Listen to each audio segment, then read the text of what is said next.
ಈತ ಗೋಪಾಲ್ ಅಲ್ಲ? ಹೌದು. ಇವನ್ಗೂ ನಿಮ್ಗೆ ಏನ್ ಸಂಬಂಧ? ನನ್ನ ಮಗ. ಅವನು ಬದುಕಿದ್ದಿದ್ರೆ ನಮ್ಮ ಸ್ಥಿತಿ ಹೀಗಾಗ್ತಿದ್ದಿಲ್ಲ. ಕಾರ್ ಆಕ್ಸಿಡೆಂಟ್ ನಲ್ಲಿ ಕಾಲು ಕಳ್ಕೊಂಡು. ನೋಡಿ,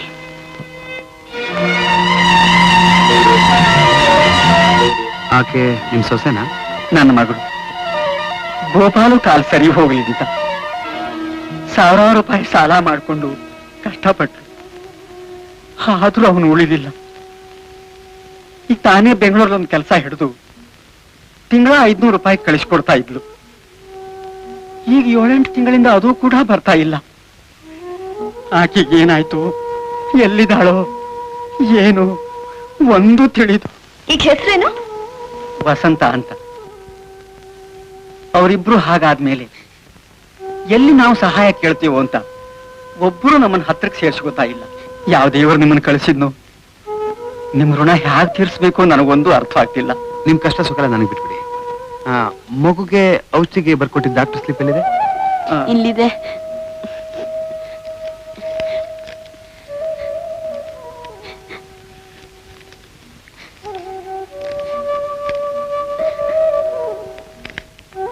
ಇದನ್ನ ಇಟ್ಕೊಳ್ಳಿ. ಮಗನ್ ಸ್ವಲ್ಪ ಹುಷಾರಾಗಿ ನೋಡ್ಕೊಳ್ಳಿ. ನಾ ತಿರ್ಗಾ ಬಂದ್ ನೋಡ್ತೀನಿ. ಯಾಕ್ರಿ ಒಂಥರ ಗಂಭೀರವಾಗಿ ಬಿಟ್ರಿ? ವಸಂತನ ಮನೆ ಬಿಟ್ಟು ಹೊರಗಟ್ಟೋದು ಹೇಗೆ ಅಂತ ಯೋಚನೆ ಮಾಡ್ತಾ ಇದ್ದೆ. ಈಗ ಅವ್ರನ್ನ ಅತ್ತಿಗೆ ಅಂತ ಕರೆಯೋದು ಹೇಗೆ ಅಂತ ಯೋಚನೆ ಮಾಡ್ಬೇಕಾಗಿದೆ. ಇದೇನ್ರಿ ಈಗ ಹೀಗೆ ಮಾತಾಡ್ತಿದ್ದೀರಿ?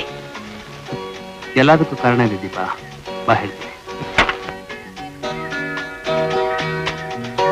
ಬನ್ನಿ ಬನ್ನಿ. ಸಾಹೇಬ್ರದಾರ ಕೂತೀರಿ, ಸಾಹೇಬ್ರ ಕರಿತೇನೆ. ಆಗ್ಲಿ.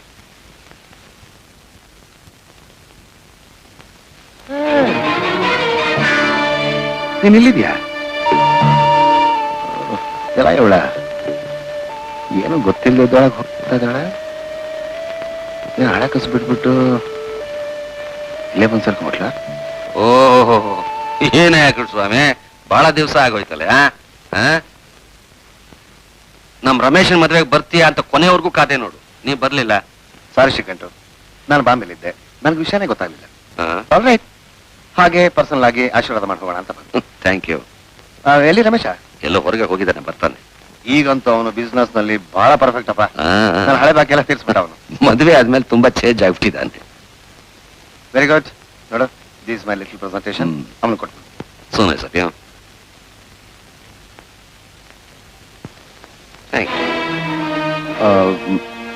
ಈಕೆ ನನ್ನ ಸೊಸೆ, ನಮ್ಮ ರಮೇಶ್ನ ಹೆಂಡತಿ ಭಾಗ್ಯ. ಇವರು ಮಿಸ್ಟರ್ ಕೃಷ್ಣಸ್ವಾಮಿ ಅಂತ ನನ್ನ ಕ್ಲೋಸ್ ಫ್ರೆಂಡ್. ಬಿಸ್ನೆಸ್ ಸಂಬಂಧನೂ ಇದೆ. ನಮಸ್ಕಾರ.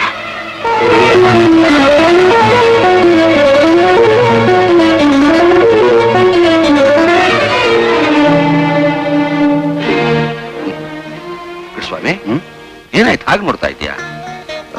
ಏನಿಲ್ಲ, ಆಕೆ ಯಾರ ಮಗಳು, ಹ್ಯಾಕ್ ಸಂಬಂಧ? ಸಂಬಂಧ, ವಂಶ, ಕುಲ, ಗೋತ್ರ ಏನು ತಿಳ್ಕೊಳ್ಳದೆ ಇದ್ದಕ್ಕಿದ್ದ ಹಾಗೆ ಮನೆ ತುಂಬಿಸ್ಕೊಬೇಕಾಗಿ ಬಂತು.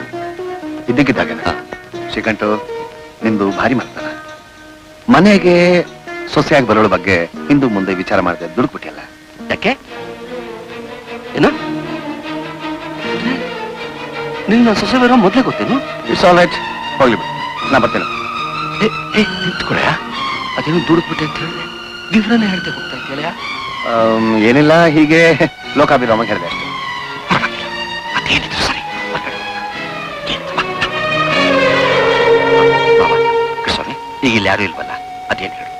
ರಮೇಶನ ಮದುವೆಗೆ ನಾನು ಬಂದಿದ್ದಿದ್ರೆ ಆ ಹೆಣ್ಣನ್ನ ಖಂಡಿತ ಬೇಡ ಅಂತ ನಾನು ಹೇಳ್ತಿದ್ದೆ. ಆದ್ರೆ ಈಗ ಏನ್ ಹೇಳ್ಬೇಕು ಅಂತಾನೆ ನನಗೆ ಗೊತ್ತಾಗ್ತಾ ಇಲ್ಲ. ಕೃಷ್ಣಸ್ವಾಮಿ, ಅದೇನೇ ಆದ್ರೂ ಪರವಾಗಿಲ್ಲ.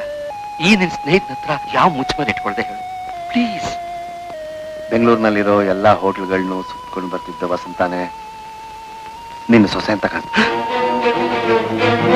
ಸ್ವಾಮಿ, ಚಿಗಂಟು, ವಸಂತ ನನಗೆ ಚೆನ್ನಾಗಿ ಗೊತ್ತು. ನಾನು ಹೆಂಡತಿ ತೀರ್ಕೊಂಡ್ಮೇಲೆ ನಾನು ನನ್ನ ಮನೆಗೆ ಅವಳನ್ನ ಆಗ ಕರೆಸ್ತಾ ಇದ್ದೆ. ಆದ್ರೆ ಒನ್ ಡೌಟು, ನಿನ್ನ ಸೊಸೆ ನನಗೆ ಪರಿಚಯ ಇಲ್ಲದವಳ ನಡ್ಕೊಂಡು. ಆದ್ರಿಂದ ವಸಂತಳ ಹಾಗೆ ಇರೋ ಇನ್ನೊಬ್ಳು ಇರ್ಬೋದಲ್ಲ?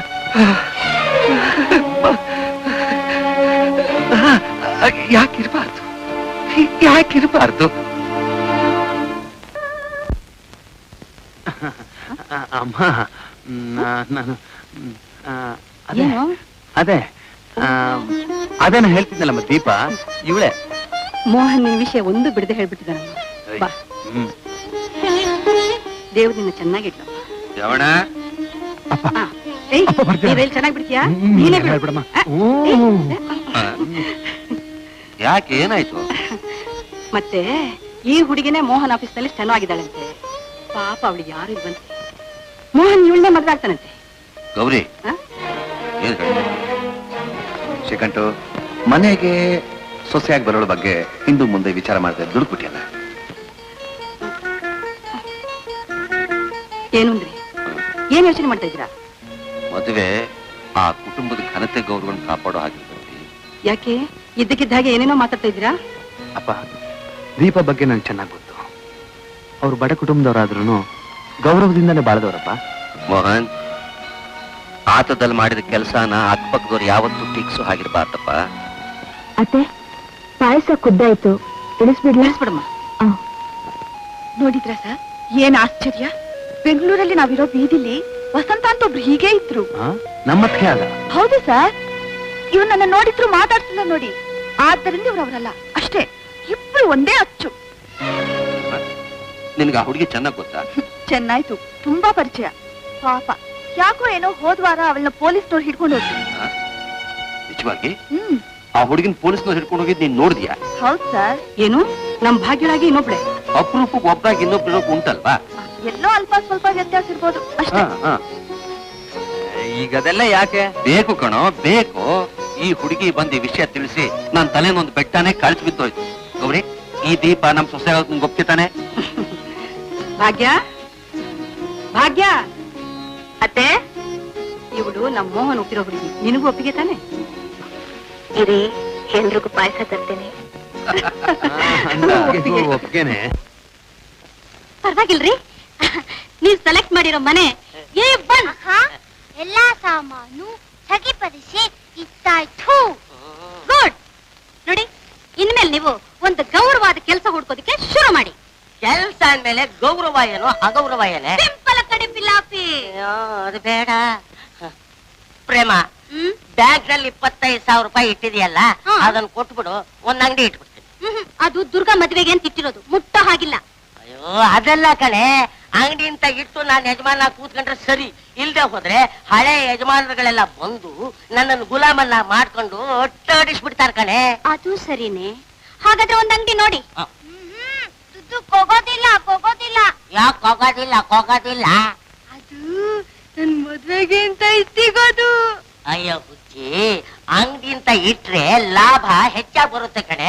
ಆ ಫಸ್ಟ್ ಕ್ಲಾಸ್ ಗಂಡು ನೋಡಿ ಗ್ರ್ಯಾಂಡ್ ಮದುವೆ ಮಾಡ್ಬಿಡ್ತೀನಿ. ನಷ್ಟ ಆಗೋದ್ರೆ ನಿನ್ನು ನಾನೇ ಮದುವೆ ಮಾಡ್ತೀನಿ. ಅಯ್ಯಯ್ಯೋ, ಅಕ್ಕ ತಂಗಿರು ಯಾಕ್ರೆ ಹೀಗೆ ಕೂಗಾಡ್ತೀರಾ? ಅಡ್ಜಸ್ಟ್ ಮಾಡ್ಕೊಳ್ರಿ. ಮನೇಲಿ 2 ರೂಮ್ ಇದೆ. ಒಂದ್ ಕಡೆ ಗುಲಾಬಿ, ಒಂದ್ ಕಡೆ ಜಿಲೇಬಿ. ಹೋಗ್ಲಿ ಬಿಡಿ.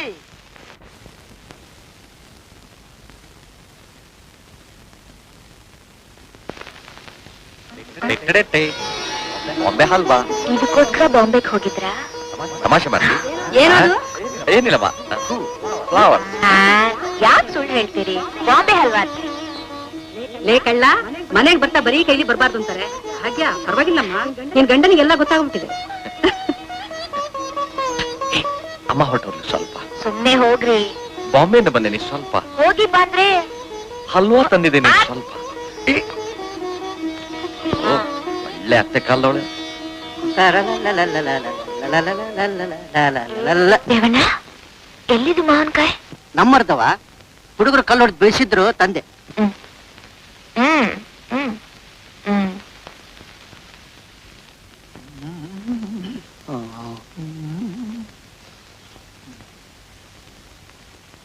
ಏನು ಹಲ್ವಾ ತಿಂತ ಇದ್ಯಾ? ನಿನ್ಗ್ಯಾರ ಕೊಟ್ರು? ಭಾಗ ಕೊಟ್ರು ಕಣವ. ನಿಜ ಹೇಳು. ಸತ್ವಾಗನು ಅವರ ಕೊಟ್ಟರು. ಹಲ್ವಾ ಅಲ್ಲ, ಇವನೇ ತಿಂತಾ ಇದ್ದಾನೆ. ಭಾಗ್ಯ ಕೊಟ್ಲು ಅಂತಾನೆ? ಇಲ್ಲ, ಅವಳಿಟ್ಟು ಹೋಗಿದ್ದಾಳೆ, ಇವನ್ ಡೇಪಿ ಬಿಡ್ತಾ ಇದ್ದಾನೆ. ಇಲ್ಲ, ಅವರ ಕೊಟ್ಟದ್ದು. ಬೇಕಾದ್ರೆ ಕೇಳಿ ನೀವೇ. ನಡಿ. ಬಾ.